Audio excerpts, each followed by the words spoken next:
The beat has dropped. The season's down to one game. This is MLS. I'm Andrew Wiebe alongside Bradley Wright-Phillips and Sacha Kljestan. It is a big week, boys. It's the final week of the 2025 MLS season. We're building up to one thing, the big game, the championship, the cup.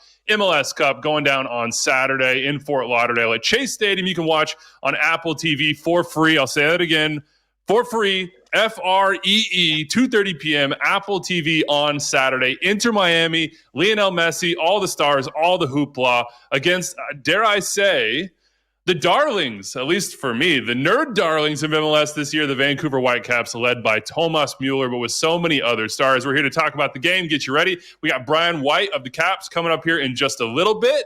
It has been, by my count, 283 days, guys, since game one of the MLS season. It will be 287 days on Saturday when we get there. Almost 560 matches, if my counting is correct.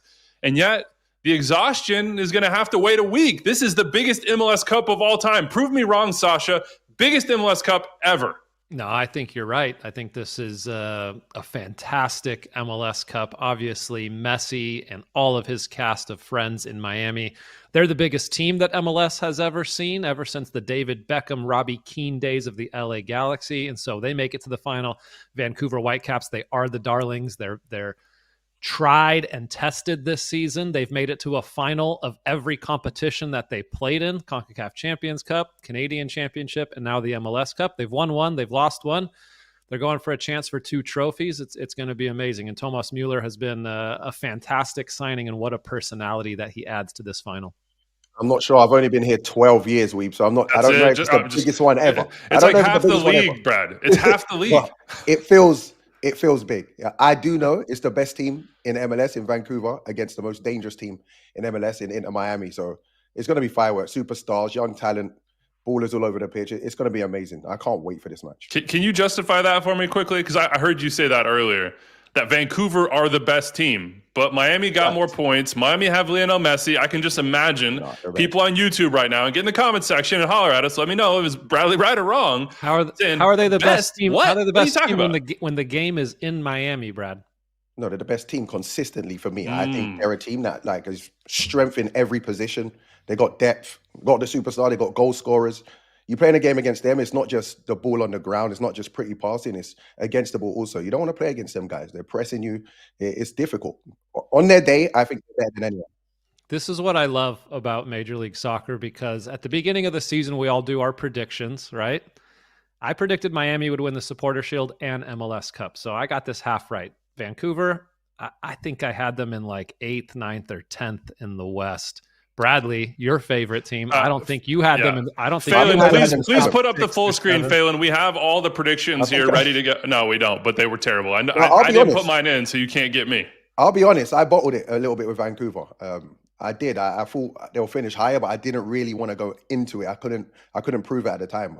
Well, listen, they had Jesper Sorensen, a brand new coach coming in that we all knew nothing about, and he's been awesome. He's been fun to watch, great tactically, got the guys motivated. Vancouver's been an awesome story. And I agree with Bradley a little bit here. I think they have been the most consistent and maybe the best ball-playing team we've seen all season. I mean, it's history, to your point. I don't think any team has ever been able to put together this sort of campaign. And you look at both these teams, the amount of games they've played, whether it be the Club World Cup for Inter Miami and certainly that deep run for both teams in the CONCACAF Champions Cup for Vancouver all the way. Like, we've never seen a team go to a final in CONCACAF, but then maintain their form. Think back to some of the greatest teams of all time. 2018 Toronto FC, coming off a literal treble, setting a points record, went to the final of then the CONCACAF Champions League, and then missed the playoffs. The Seattle Sounders won that tournament and missed the playoffs that year for the first time in their history. Brad, dig me a little deeper before Brian comes on, because we'll get into it with him. What makes it so impressive to you? Like, what are the hallmarks of this that you say, listen, throw everybody else out, 29 other teams, this is the team that I consider the best? What, you talking about me with Vancouver? Yeah. What more do you want? What more do you want? Okay, number 9, scores goals. No matter what they're playing, no matter who they play at the back, they seem to get it done. They've had injuries all season. You're talking about young players coming in off the bench, filling in and getting 3 points most weeks. But then the midfield of Kubas and Belhalter, wow. Like, wow. How often do you see players that are really good on the ball, have a really good football IQ, technically gifted, but then dogs the other way, go and winning back the ball, 90 minutes or 90 plus minutes fit. They can run all day, and then you add Müller to that. You add Müller to, and I even got to Sabi and Ahmed. Jesus, Sabi and Ahmed. Wow, man. Just two wide players that can take games to defenders. As a fullback, it must be a nightmare to play against. Both of them can go outside, go inside. I think Ahmed needs to add a little bit more goals to his game. Maybe the same with Sabi, but yeah, there's just class all over that pitch, honestly, and hunger, and then the mentality. No excuses. I ain't heard Sorensen make up any excuses this season. He's lost players to injury, and he's just got on with it. He's put players in the beginning of the season I hadn't heard of, Wiebe. And they come in and now, you know what I mean? They've had great seasons and find themselves in the final. I find it hard to say anything negative about them. I think the most impressive thing about this team is that they did it pretty much the whole season without their DP number 10. Look at any other teams around MLS that if they lost their DP number 10, quote unquote, their best player for majority of the season, look at the LA Galaxy, look where they finished. I don't think we see any other team make this far of a run and play as consistently well as they have all season without one of their best players. That's been insane. And then, yeah, Bradley, you talked about the center back situation, Ranko Veselinovic going down with the ACL, then Tristan Blackman being out for a period at the end of the season. The guys who have stepped in, Priso has been amazing back there. You know, he was pretty much a defensive midfielder his whole career.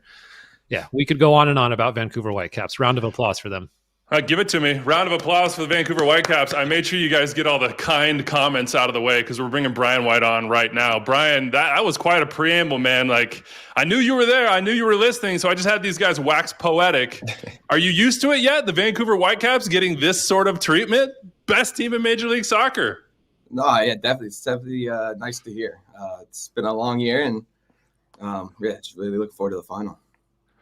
So I was watching the game the other day, and I was going to introduce you as Ali Ahmed's backboard, but I thought that might be over the line. I'll be in backboard all day if that's what leads the goals. Go on. No. I mean, how does it feel to be at this point in the season? I mean, every year starts with a dream. Only two teams reach a point where they can actually make that dream a reality. Do you feel like you're dreaming, or does this feel like where you were destined to be? Yeah, I think a little bit of both. I think coming into the season, did we really expect to be in the final? Maybe not right away, but I think as the season progressed, as we gone to tough environments and got results, I think that belief just continued to grow. And with every game, every competition we went into, I think that confidence grew and grew, and that we knew that, you know, we had a chance that if we played our best game, that we could make it to the final again. What was it like after the CONCACAF Champions Cup final? Because obviously it was a smackdown, right? Like, it wasn't even close. It was crazy. And so you have to be proud of the run that you went on to get there. But then after the game, like, you've got to be dejected, right? So, like, what did Sorensen say to you guys to get you to play so well still in the second half of the season?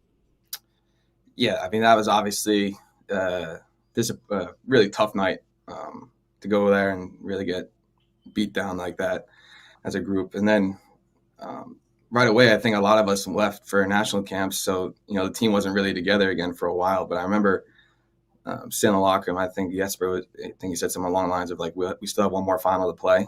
And I think he was referring to the, you know, MLS Cup. That's still an option. That's still a goal for us to achieve. And I think that's everyone kind of like, yeah, obviously we're disappointed, but we knew that there's still stuff to play for this season. So we put that one behind us, learn our lessons from that, and keep moving forward.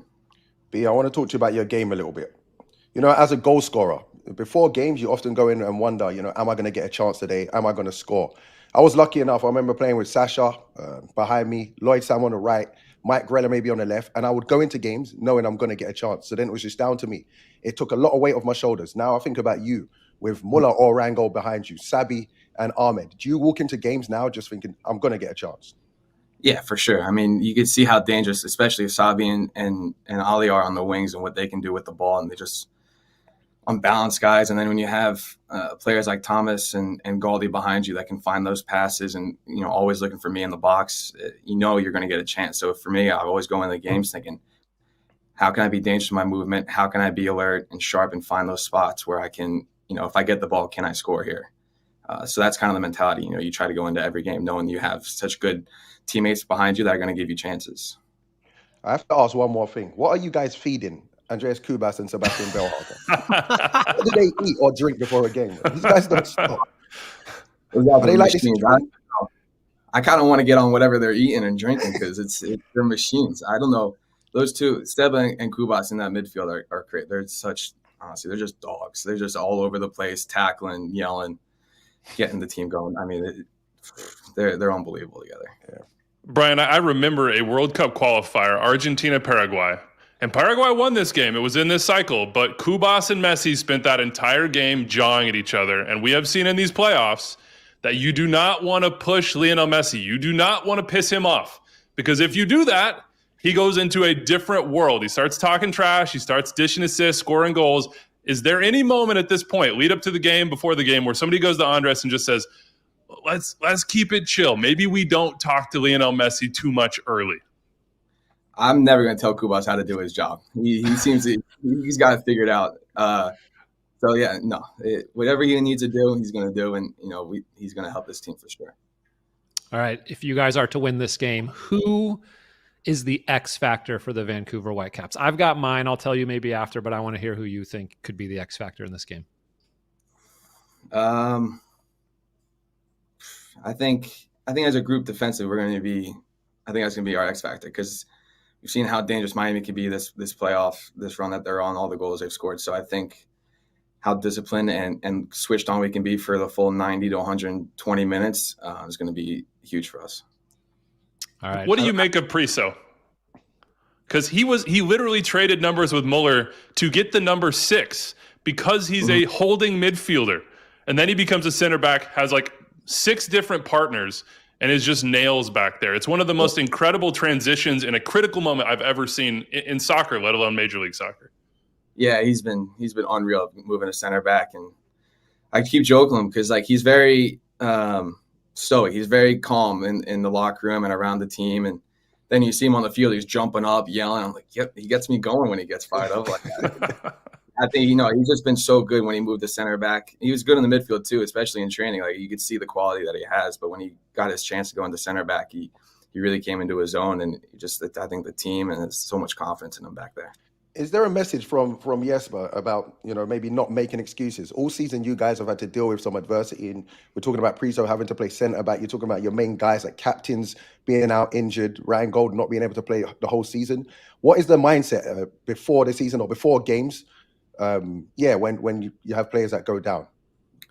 I think it's just, from day one, he came in with his principles and his ideas, and I think everyone bought into that. And, especially when I think it was, I forget which break it was, but at one point we had no center backs in training. And so Ralph had to train center back. And so he's training there and he got used to that position. We have guys go down, and so they have to train there. So I just think all year long that we've had situations where guys had to step up.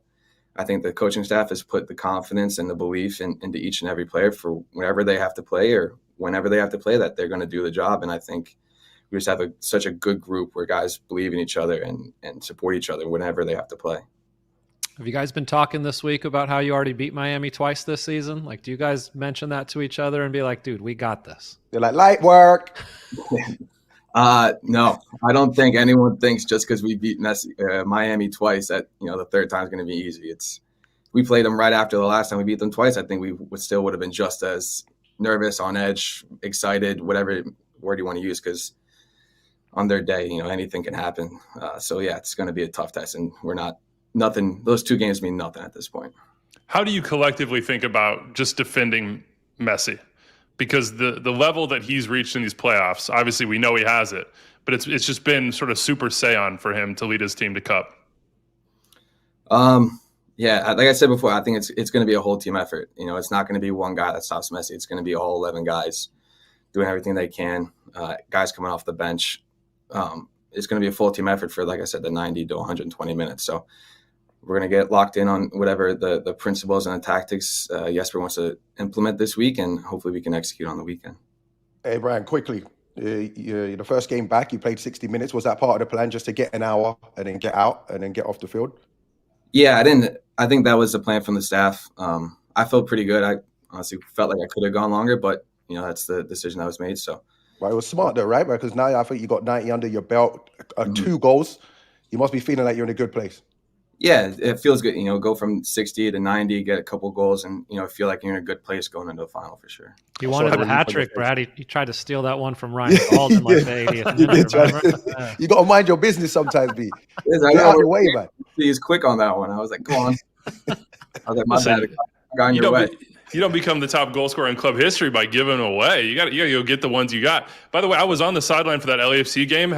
Has your heartbeat recovered? Because I don't know if mine has. I think I'm still a little bit living in like PTSD of that entire experience. Yeah, I was shaking for a full hour. I think I lost my voice.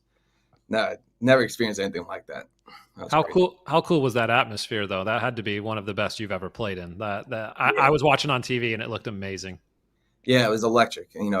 We had a similar turnout when we played Miami in CONCACAF, and to have the fans turn out like that again and to be with us through that whole game, especially needed them when we went down to 9 men. I mean, they were huge for us, and it was special to kind of reward that their support all year with a win.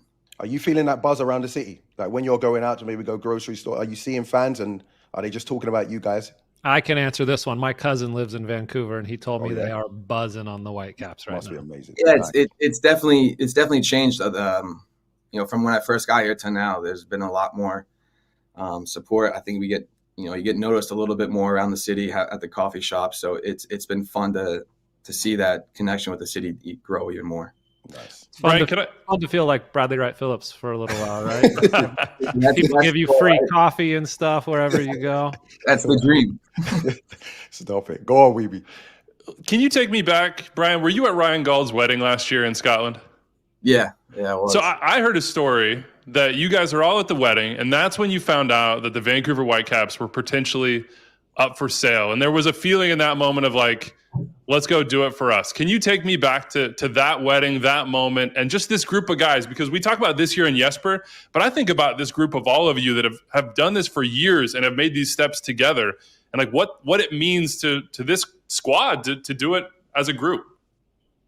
Yeah, honestly, I think we were walking up. I remember we were walking up to the welcome party the night before the wedding, and everyone's phones are going off like this club's for sale. We're like, all right, sweet. So, what are we supposed to do with this information right now? We're at our good friend, our best player's wedding, and it was definitely an interesting offseason to see that, and along with Vanny getting fired, and then the club going up for sale, and going into the season, all you guys putting us at the bottom. It was tough. I felt really all the support from all the media. So no, I think like I've always said, we've had such a good group for a number of years where we've had a solid core of players that have stayed, and we just continued to build relationships on and off the field. We continue to go through hard times and learn from these moments, and I think this year's just been a culmination of all those experiences together, and we've finally kind of put those pieces together, get over this hump or that hump, and it all leads to Saturday. You've got such a good group, it seems like, from the outside that you guys just mentioned. You guys have been together for 3-4 years now, the core group of you. But then Thomas Müller comes in, and what has he added to the group? It seems like he has fit just right in. I mean, he gets the captain's armband, which I think we all thought that was a little bit weird right off the get-go to come in and be captain of the team after only being there for a week. But it seems like he is just part of the group. Is that true? Yeah, he's definitely has been. Jumped right into the group chat, gets guys going to the Canucks games. And I think even he was maybe a bit put off by, getting offered the captain's armband right away. But I think when you look at the player that he is, everything he's achieved, everyone's looking to him to answers and input anyway. So like he's naturally was going to be a captain regardless if he wore an armband or not. So, he's kind of filled that role immediately, and everyone kind of, whenever he speaks, everyone listens. You know what I mean? It's been that kind of role, and it's been awesome to have him on the team for sure. Are you getting little nuggets from him? Yeah. I think you can see on the field he's always going to be some constant. It's good. I mean, he's played with the top players and the biggest games, so you're always listening to everything he's got to say. Anything he's information or advice, you're always listening. Are you a golfer, Brian? Yeah. I haven't played much this year. He played once with him. He's too good. Sacha's not happy. Look at Sash. Sash thinks he's got competition. He wants to play. I've heard stories of Tomas breaking people's will on the golf course, teammates as well as randoms who get into the foursome of just like he just mentally grinds you down. Yeah, I mean it was unnecessary. I was like shanking. I knew they were bad shots. I didn't need the peanut gallery telling me they were bad shots. Like, thanks, Tom. Is he as weird and wild and funny as we see on TV? Because we interview him almost every weekend now since he's been in the league, and it is just, it's hilarious. He will answer questions that aren't even asked. We didn't even ask him about the game, and he's like, let me talk about the game real quick. This guy is wild. That's kind of how it goes. He's what you see is what you're getting, and he's just like that in the locker room, and it's so fun to have him in the team. What kind of group chatter is he? Is he like, is he spamming? Is he every once in a while? Is he a banter guy? But you've got different profiles you need to have a good group chat. The other day he was in an Uber, and the Uber driver was telling him about how he was a big fan of Thomas Müller, and he's just like egging him on, like, yeah, it's crazy. Like, I have the same name as him. Maybe we're related. It's too funny. That's unacceptable like from that Uber driver. Troll. Yeah. Do you visualize, Brian, as like part of your pregame routine? Are you a guy that wants to like close your eyes and visualize what could happen or what will happen? Yeah, I think that's something I've definitely added to my preparation. It's the meditation, the visualization, the imagery, all that stuff. I think helps a lot. Just seeing yourself in positions in games, seeing yourself score goals, and it's something I've been doing a lot this year and towards the end of last year. And I think it's really helped my game improve for sure. What do you visualize in this week? Do you allow yourself to visualize the trophy lift moment, or does that stay sort of somewhere deep in the back of your mind for now? Definitely. You definitely envision it. Like it's always good to dream. That's what we're playing for. And so definitely have those moments, and then you dream and visualize how you're going to get there. What positions can I get into? And just really kind of prepare yourself to like live in that moment, because you never know when you're going to play a final against this Inter Miami team. You know what I mean? Facts. So you guys, let's say you're visualizing you win the final, you guys lift the trophy in Miami, you get on the plane heading back to Vancouver. Do you guys just do a little pit stop in Vegas on the way back, or what? Yeah, I think we can request a little pit stop for sure. It's a long flight. We might need a break. Uh-huh. As your biggest fan, everyone knows this. Make sure there's a place for me on that plane. If it does go well. You're next to me. I'll get the drinks, man.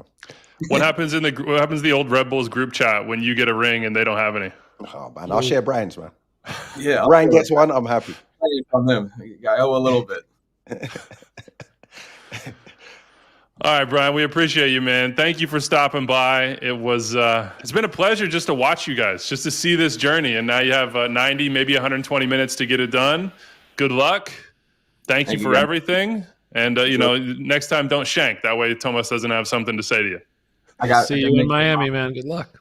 Good luck, B. See you soon, man. Oh, the Tomas Müller Uber ride. just winding old boy up. Just sitting What's that in the Uber back. driver doing, though, Weebs? Come on He's now. No Thomas Müller. He's got to have he's got to have a fake name on his Uber account. You can't be riding around in Uber with Thomas Müller as your name in Vancouver. That doesn't. He's Momas Tula. Exactly. They the best thing about this team is that you watch them play, and then the way they celebrate and the way they're with each other, you can just tell that they are having a good time. Like that's a united locker room. And Brad, you and I have played on teams like this throughout our career where it's more fun when you genuinely like your teammates, you have fun on the pitch, you score good goals, you have fun off the pitch. It makes everything better. And this Vancouver team seems like they have that. 100%. Listen, 2:30 p.m. Eastern on Saturday. I'm going to say it again. I'm going to say it a million times. Free on Apple TV. Go check it out. You can also watch it on Fox in Canada on TSN and RDS. For me, the biggest MLS Cup of all time, bar none. I don't think it's particularly close.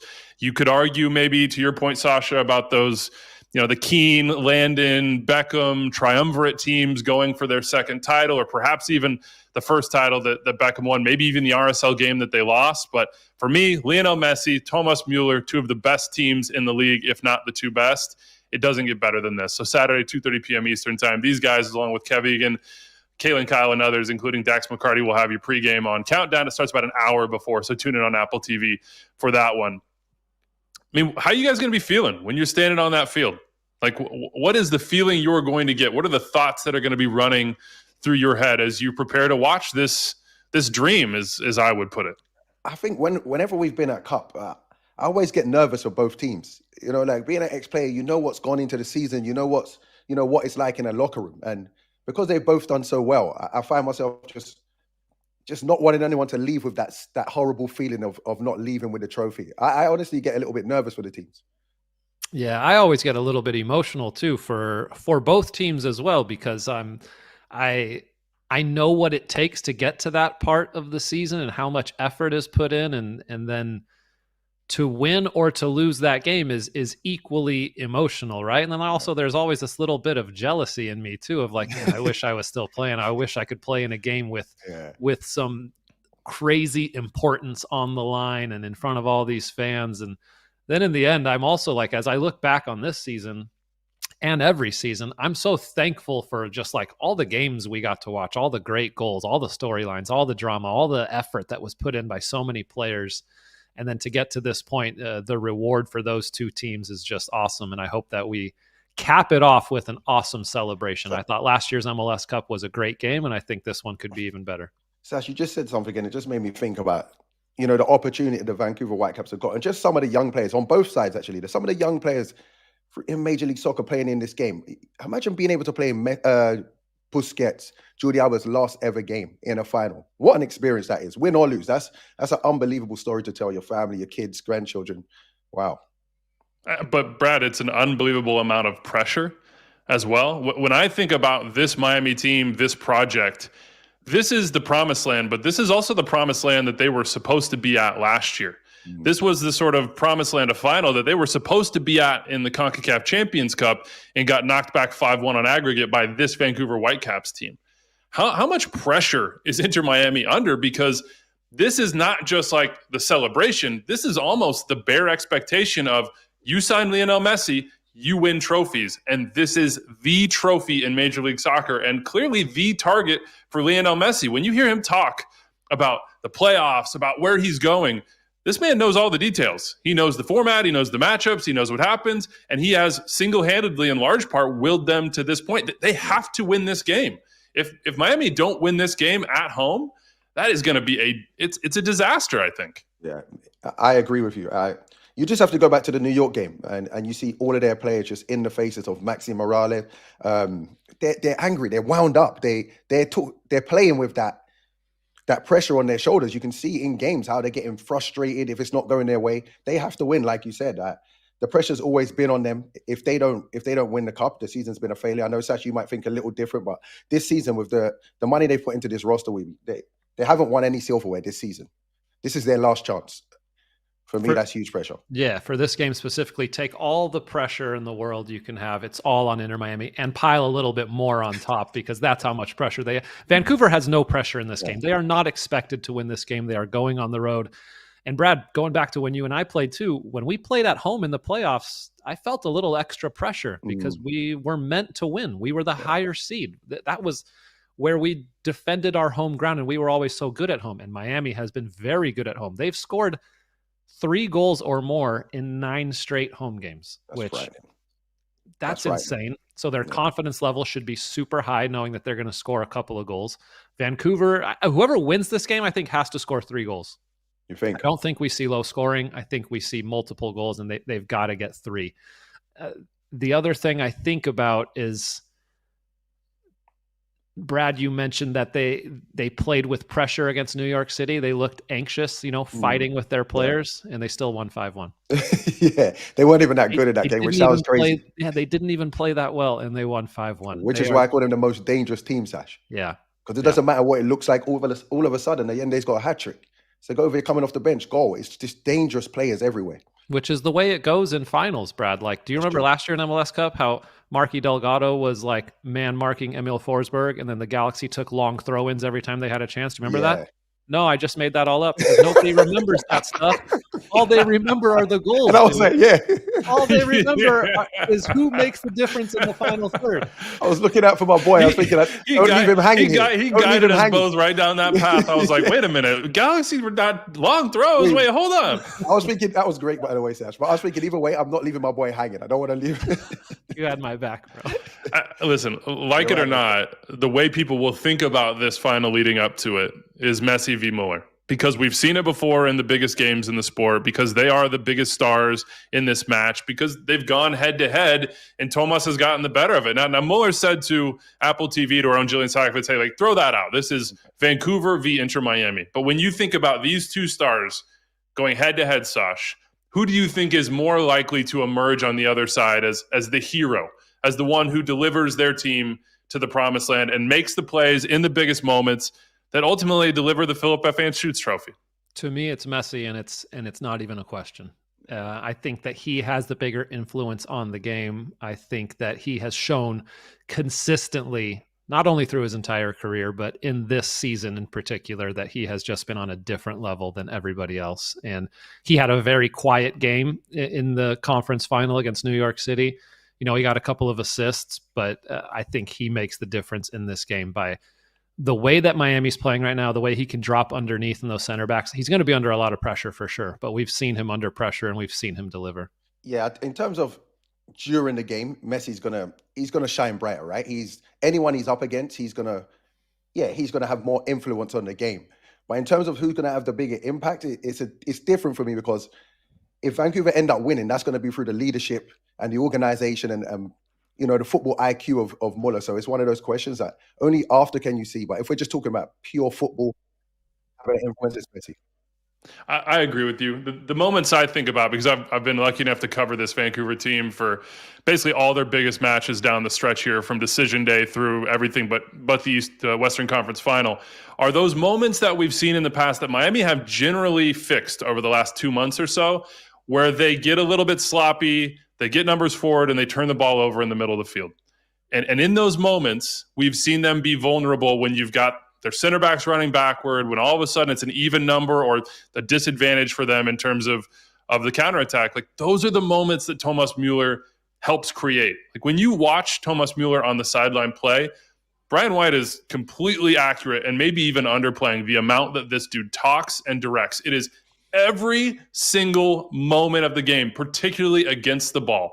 He is directing. He's using his hands. He's like an air traffic controller. He's like, you're pressing there. We're going there. We're stepping now. We're being patient. Wait, route the ball here. Move here. It's all to the goal that Vancouver have of turning that ball over in good spots and getting Ahmed and Sabi either behind or in isolation 1v1. Those, to me, from Müller, yeah, he could get a goal. He probably will have 4 or 5 big chances created. But it's those moments where he's leading and disrupting Inter Miami that people don't see, don't think about, sometimes sort of push to the background, that really could be the difference for the Vancouver Whitecaps. Yeah, Messi's been doing more of that in these playoffs, though, too.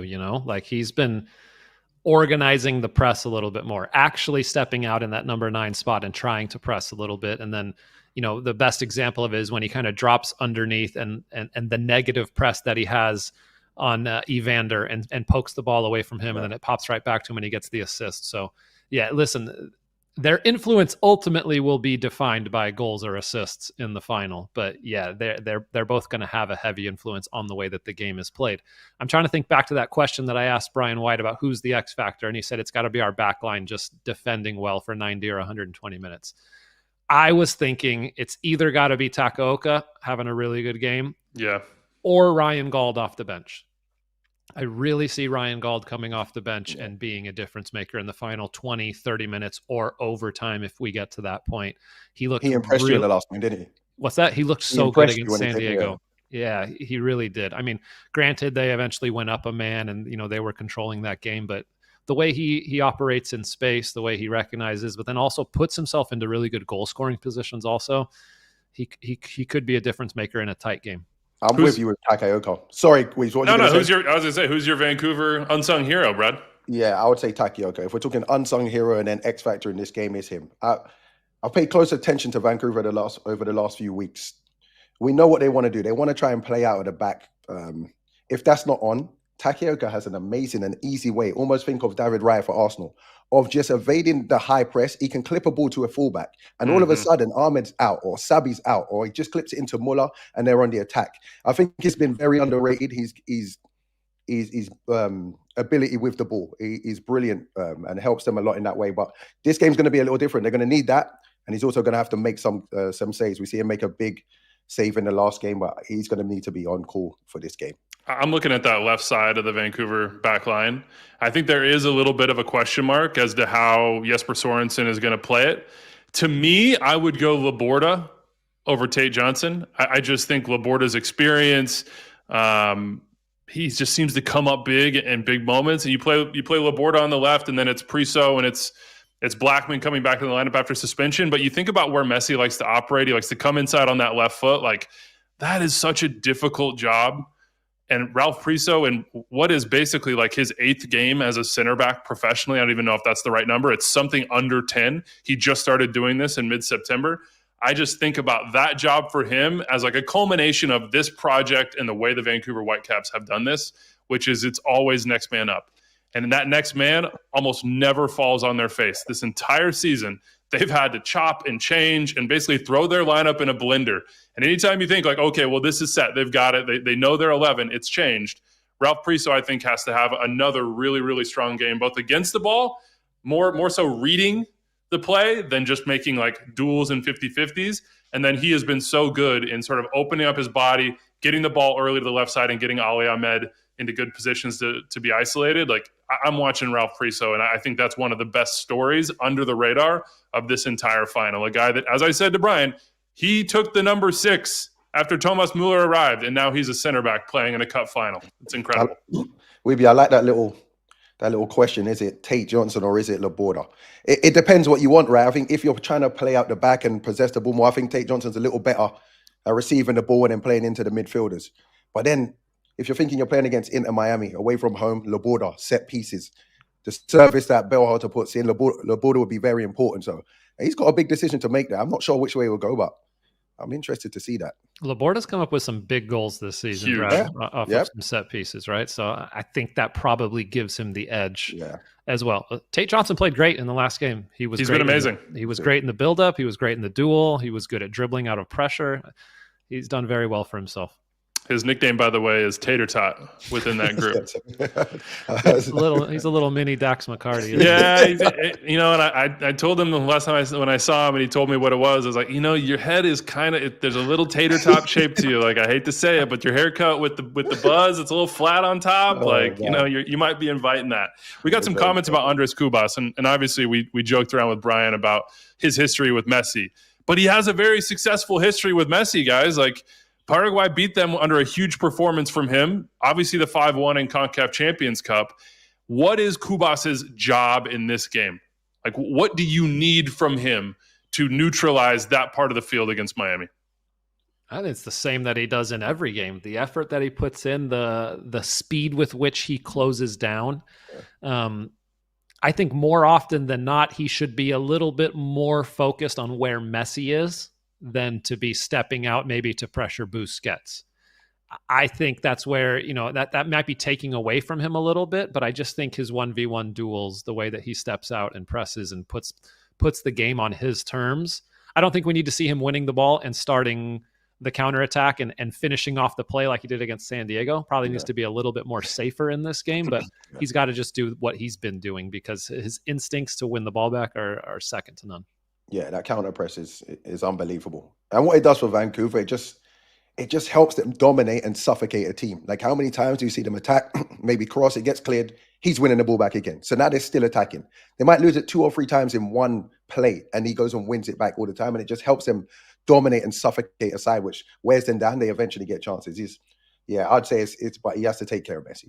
And I don't know the man, but I can imagine he's thinking that right now. You know what else he was really good at last game against San Diego too is just like him and Berhalter quickly making a combination in the midfield and then hitting the long ball out to the winger had time and space. It literally led to 2 of the 3 goals in the first half. So his passing as well as long passing in that game he showed his range really well. He was probably the man of the match. And we might not spend as much time on Berhalter here. He's gotten so much deserved credit this year, but that's a huge strength for Seb as well, is just getting his head up, hitting that big switch and isolating those wingers. All right, let's talk Miami unsung heroes. Like, it's easy to get sucked into the Messi, and, you know, this is going to be Busquets and Alba's last game, and look at their legend. We haven't even hit Suarez, who it doesn't seem like will start. But Brad, the reason why he probably won't start is because Tereo Ende is a 20-plus goal scorer. This dude's a beast.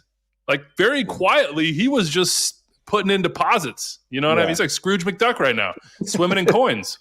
Yeah, you can see he's playing with a real swag and confidence. The way he's taking his goals. The 3 goals he got the other day were all brilliant finishes.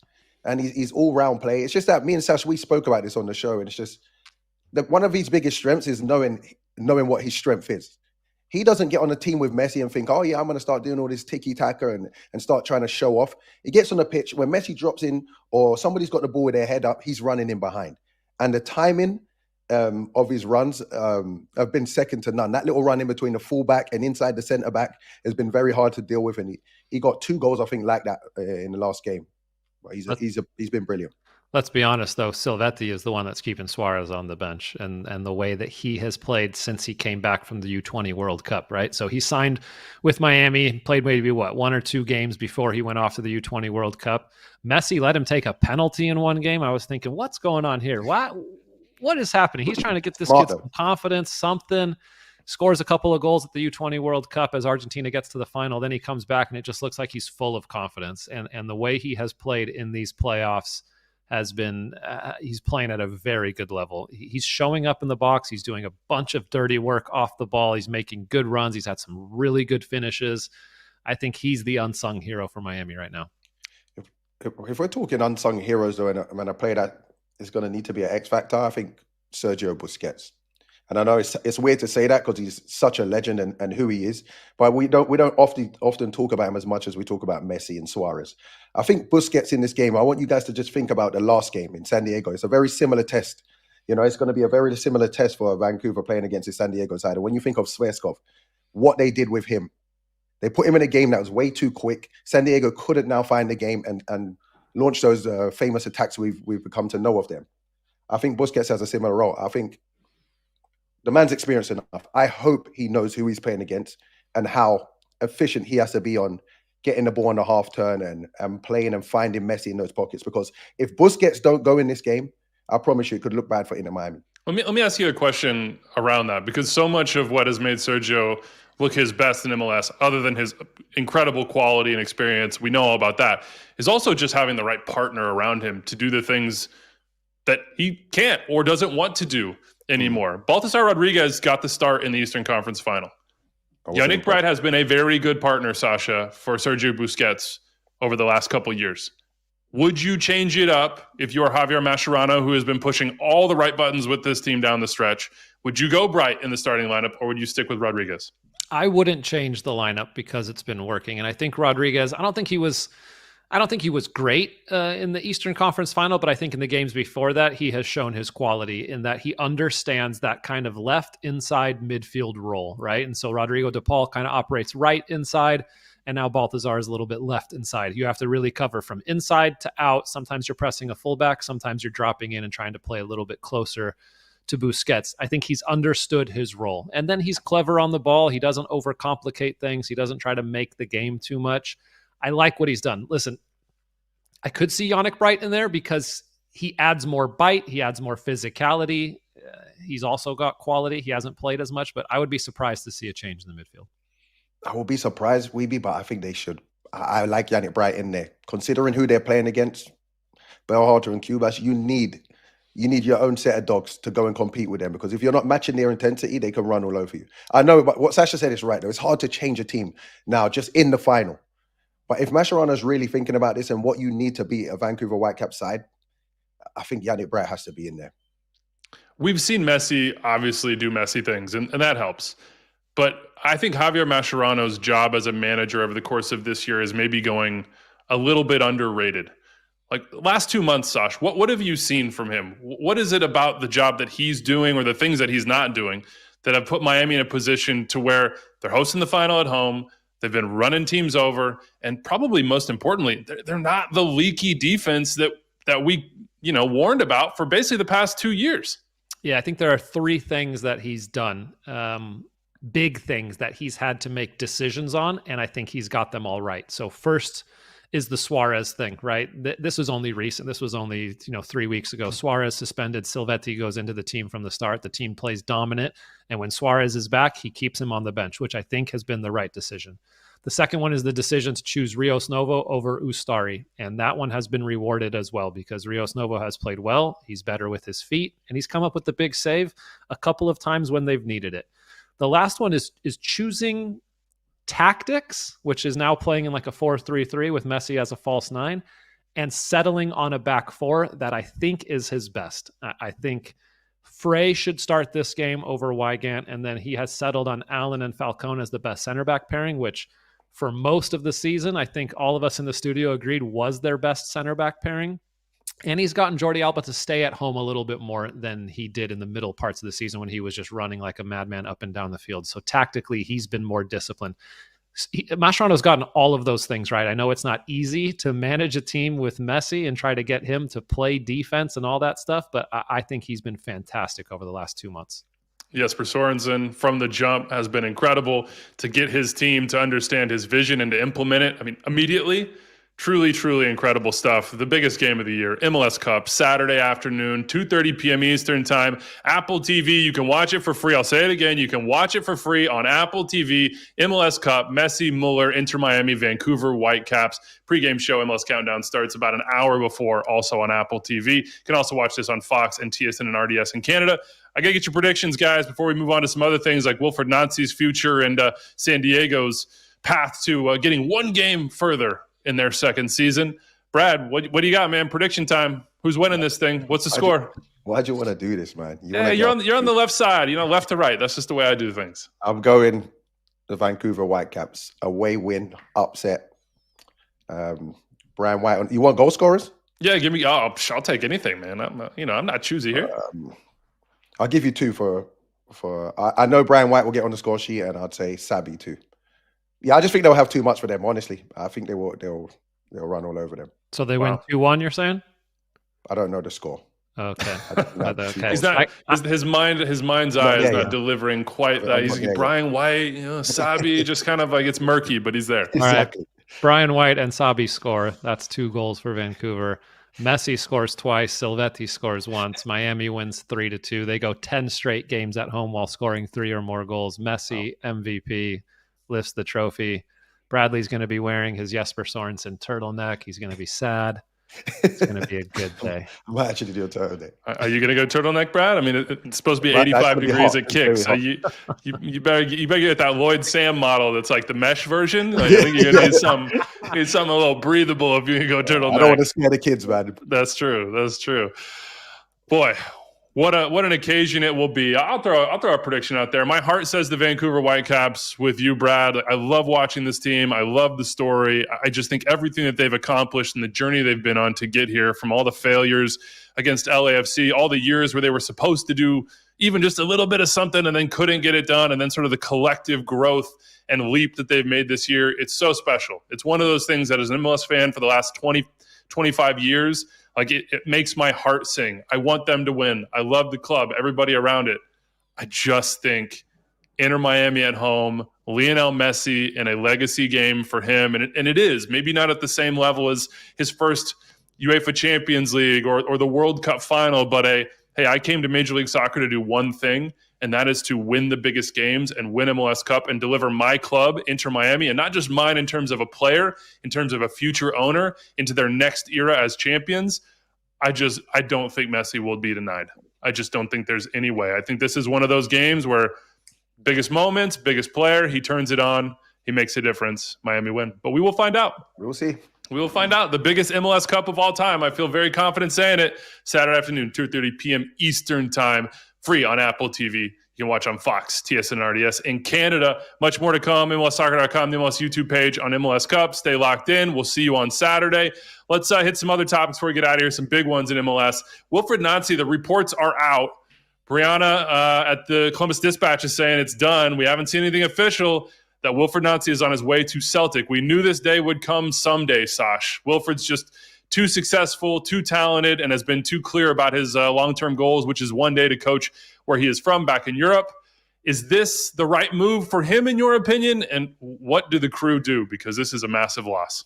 I mean, I don't know if it's the right move for him, but it's an exciting one, right? Because we're going to get to try to watch him get Celtic back to the top of Scotland, back into the Champions League. And then I want to see how his football, the way that he sets up his teams, because we enjoy it so much, I want to see how that translates to the highest level of Europe, which is the UEFA Champions League. And so can Celtic play against bigger clubs in Europe and dominate the ball and pass through them? And I think a lot of people will take notice of the brand of football that he plays. So that's an exciting one. As far as where does Columbus go? They've got a big decision. Do they go out and try to get a bigger name manager to come in and try to build things up, or do they keep it in-house? And I think Johan Dame, who is his assistant coach, who had been an interim coach with FC Cincinnati. He was on the staff at the LA Galaxy with me towards the end of my career. He's phenomenally bright. He's a very smart guy. He's a young, eager coach. Can he just continue on what Wilfried Nancy has started in Columbus? That's the biggest decision that Columbus has to make. Do they keep it in-house or do they go outside? They should go in-house. I think they should go in-house. The Columbus play a specific style of football. And over the years, they've scouted specific players that can play that style of football. Now, if you go and bring someone in with different ideas, with that many of Wilfried's players, you're not going to get a good product. I think they stay in-house with just, I feel like before Nancy, well, he hasn't left yet officially, has he? But he was very... gone, bro. Well, anyway, he was so distant, I felt, last season. It felt distant. It felt like his mind was elsewhere. You know what I mean? So if you get someone from in the club who still has the passion to want this Columbus side to do what we've seen them do over the last few years, I think that works out a little bit better for them. I agree with you. It's a huge decision for Issa Tall, who came in and inherited a club that was run by Tim Bezpachenko, who's a legendary executive in MLS terms and now doing his thing overseas. But so many different brilliant minds around Tim, Issa included. And now that pressure is squarely on Issa's shoulders to make decisions that plot the future of the club. But I agree, especially based on the fact that they have recruited specifically for this style of play. Based on the fact that this group, I think, are still capable of going and chasing MLS Cup and the biggest prizes in our league and in our region. Give Johan his chance. Like Wilfried, by the way, who got his chance as an internal hire in Montreal. Give him his opportunity to come in and keep continuity going with the squad, with the group, and keep that culture the same. Now, I will say they need Daniel Gazdag to deliver in a different way or to find a way to make a different move in that position. And they certainly need Wessam Abu Ali to be the striker that they scouted for so many months and signed and put so much pressure on. So there still are some question marks in Columbus. Certainly coach is among the top, but we shall see with them. Have you seen the report that Celtic would want to buy Wessam Abu Ali? I have not seen it, but that does not surprise me because he felt very much like Wilfried's hand-chosen target. They were very patient, and Wilfried is very patient, especially when it comes to choosing players he thinks fit. Yeah, that would be interesting. That would be not just interesting, it would put even more pressure on Issa to go get that signing right and to reinvest the funds that were just outlaid.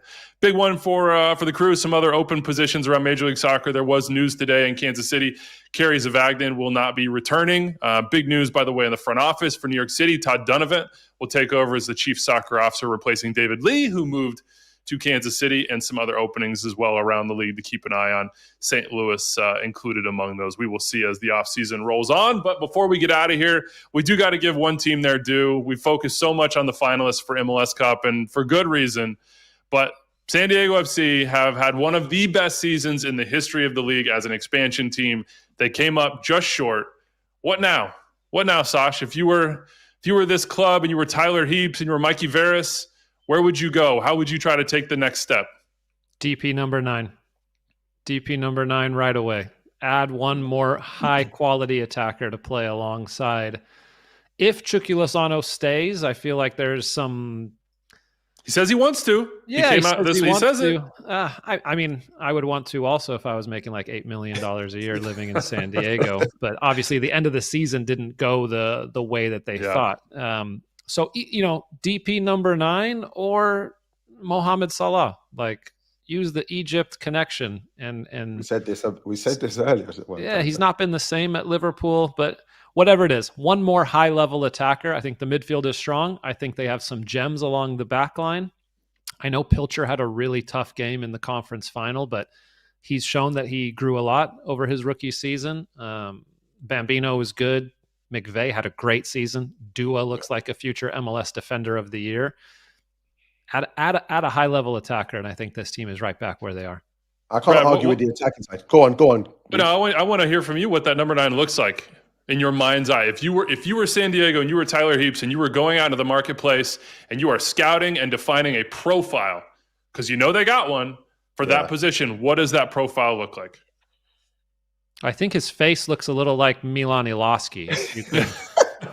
You went through my mind. I'm like, they had one. I don't want to keep not his face, up. but certainly the box score. It looks a lot like Milan Iloski, right? Yeah, it's given the way they play, you need one or two things. It's either going to be a striker that comes and gets involved and helps link. But for me, on a team like this, when you have that, think of like a Kevin Denke. When you have a striker that always comes to link and can connect plays, they don't score as many. So it takes me to a place where do you just get an out-and-out goal scorer? I can't think of who that is now, but just get somebody that's going to stand in the box almost, is good with his movements. And when you're putting balls in the box or when there's opportunities to run in behind, he's the player that's always doing it. That kind of profile for me. What I would say I think they need to add, though, is a little bit of bite. I just saw a little chink in their armor when they lost to Vancouver. I think San Diego are by far one of the best passing teams in the league, obviously with Vancouver and then Columbus. But in that game, they just felt like they got roughed up a little bit. And I'd like to see them add a Yannick Bright, something like this. Yeah, a midfielder with You know what I mean? Anibal Godoy used to be that, but I just don't think he has the legs anymore because he's on the older side. And he still adds a lot to the game, for sure. He was brilliant this season. Yeah, he's not physically the way he used to be. Yeah, I just think if you're game planning for San Diego, you're going to say, let's make it fast. Don't let Sveskov get the ball. And it almost takes away their whole game. So I'd like to see them add maybe a dog as well. Does Mo Salah fit as a 9 type of player in this team? More of somebody who drops in a little bit and combines, but they can run behind and in the channels? I mean, part of me thinks he's running the same channels that Dreyer wants to run in, but then it's Mo Salah, so I don't know that you...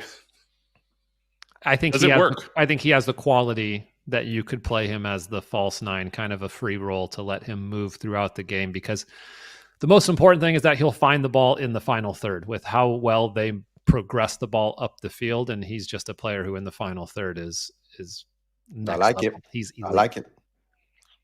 Hey, when you saying that, Wiebe, it's like when Son was first going to LAFC, we didn't know what that would look like with Bouanga. What Sacha's saying is right. You could just put him in as a 9 and go and let him find the game. Go get close to each other, find the ball in the box, combine. Good players do good things when they're in close proximity. I completely agree. I'll look at that situation in San Diego and maybe what it was before their expansion season and how they were thinking about recruiting and what players might be available to them and what it is now that they have proof of concept, not just in terms of style of play, which I think any player would want to play in, but also in terms of facilities and what they've built out there. It reminds me of a lot what Thomas Müller said when he came into Vancouver, when he just said, hey, listen, I was making a choice on project where I would enjoy playing, where I saw myself fitting into the soccer, into the football, so to speak.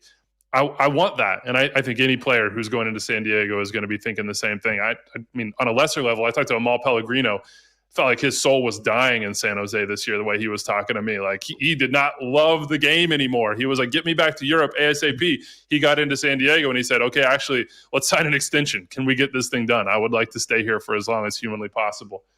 Before we get out of here, I do just want to show, because we talked a lot about CONCACAF Champions Cup, San Diego are in to that competition, and it is a murderer's row of MLS teams this year. The teams that I think have the best opportunity to go far. Obviously, Seattle got in by Leagues Cup. Same thing for Miami. Then LA Galaxy are in on Leagues Cup. Open Cup was Nashville, and then Philly, Vancouver, Cincinnati, San Diego, and LAFC. It's hard to argue with this group, guys. If you're looking at this lineup of teams, who has the best chance to make a deep run? Who do you want to see prioritize that and get far in the region next spring? Wow. I mean, I might be biased here, but LA Galaxy and LAFC. Boom, let's go. Ricky Pooch back and healthy. I thought over the second half of the season, LA Galaxy actually looked like a pretty good team. They were just in way too big of a hole. And I think they're going to be aggressive in the transfer market this winter, potentially with buyouts and then with adding some new players, perhaps from within MLS and outside of the league. I think they have a real chance to be a very dangerous team again next season. And then I just can't wait to continue to see the evolution of Sun, Bouanga, and whoever takes over as coach of LAFC. And if they kind of stick with this 3-5-2, or if they go back to being a 4-3-3 team, I'm very excited for both of those clubs to see what they can do against, the continental rivalries within CONCACAF. Marc Dos Santos or go outside the club, Sash? Similar to the Crew. It is similar to the Crew. I think you go outside the club to get a bigger manager than Marc Dos Santos. I don't think that... I love Marc. I think he's a great guy. He's always been so welcoming and such an awesome guy to talk to. I just think for the level of LAFC, the club that they are, they probably want or need a bigger name, more experienced, more successful head coach than Marc Dos Santos at this point. All right, the LA teams are off the board, Brad. Who are you watching? Who do you want to see thrive? Philadelphia Union. Oh, interesting. Yeah, I just like it. I like what Bradley Carnell's done. I'm interested to see what he does in his second season. It's about going to the next level now. They were brilliant the whole season. Didn't do too well in the playoffs. But now what's next for them? I think I'm looking at them as a team that's proved they can go and win. They can be consistent. So now let's see you in some cup competition. I'll see you against Mexican teams. See if that style of play can work there. There's only two style of plays that matter right now, though. That's the Vancouver Whitecaps and Inter Miami MLS Cup, the biggest of all time, goes down on Saturday at 2:30 p.m. Eastern Time for free. You can watch on Apple TV. It's also on Fox and in Canada, TSN and RDS. Big thanks to Brian White for joining us. Looking forward to seeing if I can get a money game on the golf course with him this offseason based on the Shanks. I know Sash was thinking about that as well. Sasha's already invited him. Come on out, bro. Come on out. That's it for us. We will see you in South Florida this weekend, everybody. Tune into the pregame show, MLS Countdown, at about an hour before kickoff, 1:30 or so, and then right into the game at 2:30. Adios. Enjoy your Tuesday.